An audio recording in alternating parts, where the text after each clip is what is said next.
This is a brand new American highway, designed and built in the 21st century to modern interstate standards. It cost more than $1 billion, took decades to approve, and was engineered to move people and freight efficiently across western Pennsylvania. But despite all of that, fewer than 10,000 vehicles use it each day.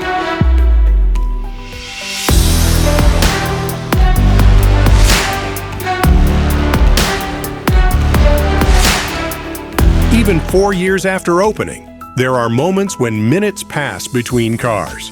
For a nation that measures highway success in congestion relief, this road feels like a contradiction. It exists, it works, and yet it remains strangely empty.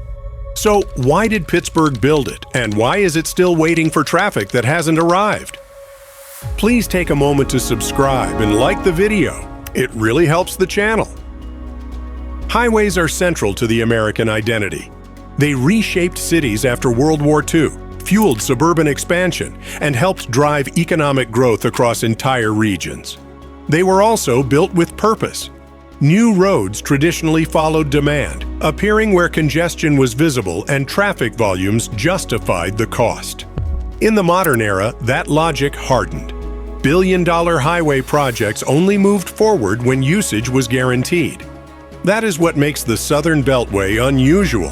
It was built without that certainty, in an era when most states had stopped taking that risk. The roots of this highway stretch back to the 1960s, when western Pennsylvania looked very different. Steel mills dominated the economy, and the Monongahela Valley pulsed with freight, workers, and industrial traffic. The proposed corridor was meant to serve that system, connecting mills to rail yards, highways, and regional hubs. Then the steel industry collapsed. Entire towns hollowed out, and traffic projections evaporated. Most projects like this would have ended there. But this corridor survived on paper, repeatedly reimagined not as an industrial artery, but as a foundation for future recovery. Over time, its purpose shifted from serving demand to creating it. By the mid-1980s, the project needed a new financial model. State lawmakers approved legislation that allowed the road to become a toll facility, placing it under the control of the Pennsylvania Turnpike Commission. This move changed everything.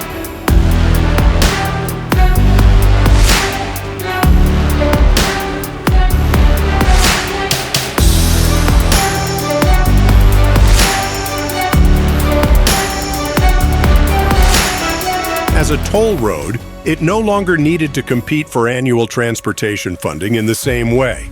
Instead, it could be financed through debt, backed by system-wide toll revenue. The Commission promoted the highway as an economic catalyst, promising tens of thousands of jobs and billions in economic impact. The road was now justified not by traffic, but by what it could unlock. As construction advanced, costs rose steadily. Early estimates hovered around $600 to $700 million, but complex terrain, environmental mitigation, land acquisition, and modern safety standards pushed the final cost much higher. The main 13-mile section ultimately reached roughly $900 million, making it one of the most expensive highways per mile in the country. When earlier segments like the Finley Connector are included, total public investment climbs well beyond $1 billion. By the time the final interchanges opened in 2022, this had become a legacy project, shaped by half a century of changing priorities. Traffic forecasts were never ambitious, projecting around 10,000 vehicles per day. In that sense, today's numbers are not a surprise. Usage sits just below that threshold, meeting most projections on paper. But context matters. Surrounding highways carry 10 times that volume or more, serving dense suburbs, job centers, and downtown corridors. Against those roads, the Southern Beltway feels disconnected from daily life. For drivers accustomed to packed interstates, its emptiness signals not efficiency, but absence. The primary issue is connectivity. The Southern Beltway does not lead directly to the places most drivers want to go. It bypasses downtown Pittsburgh, avoids the mainline Pennsylvania Turnpike, and offers no direct link to the Ohio Turnpike. As a result, it functions as a short standalone segment rather than a true bypass.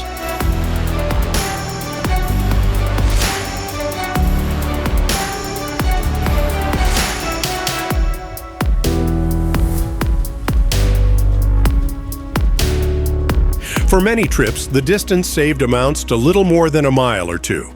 Time savings are often measured in minutes, not hours. When tolls enter the equation, the cost-benefit balance tilts further.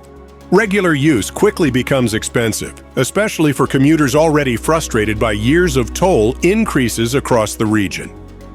The highway's designers never intended this road to operate alone. Its long-term value depends on connections that have yet to be built. Planned extensions would tie it into the Monfayette Expressway and link that system northward to Interstate 376, transforming today's stub into a meaningful regional connector. Construction on those links is now underway, but at immense cost and slow pace. Until those pieces are completed, the Southern Beltway remains a partial solution to a fully unbuilt network. This uncertainty exists within a financial system already under strain. The Pennsylvania Turnpike Commission carries more than $17 billion in debt, much of it tied to statewide funding obligations. To service that debt, tolls increase almost every year, regardless of individual road performance. In that context, the Southern Beltway's annual revenue of around $7 million barely registers. It is supported not because it pays its way, but because the system absorbs its losses. Despite all this, development is beginning to respond. Industrial parks are emerging near key interchanges, logistics facilities are taking shape, and large parcels of land are being prepared for long-term investment. These projects rely on access, and access is exactly what the highway provides. Growth is slow, incremental, and far from guaranteed, but it is real. This is infrastructure operating on a delayed timetable. The Southern Beltway represents a calculated gamble. Authorities estimate it may take 2 decades or more for surrounding development to fully materialize. This approach runs counter to modern infrastructure planning, yet it reflects a belief that without foundational investment, growth will never arrive at all. In this case, the road is not responding to demand, it is betting on it. Today, the Southern Beltway looks like a highway built ahead of its time. It is expensive, lightly used, and financially dependent on the wider system. But infrastructure is measured in generations, not traffic counts alone. If surrounding development accelerates and missing links are completed, this quiet road could one day become essential. The Southern Beltway is finished in concrete, but unfinished in purpose. Its success depends not on the vehicles using it now, but on the city that may rise around it later. Thanks for watching USA Mega Projects. We'll see you in the next one.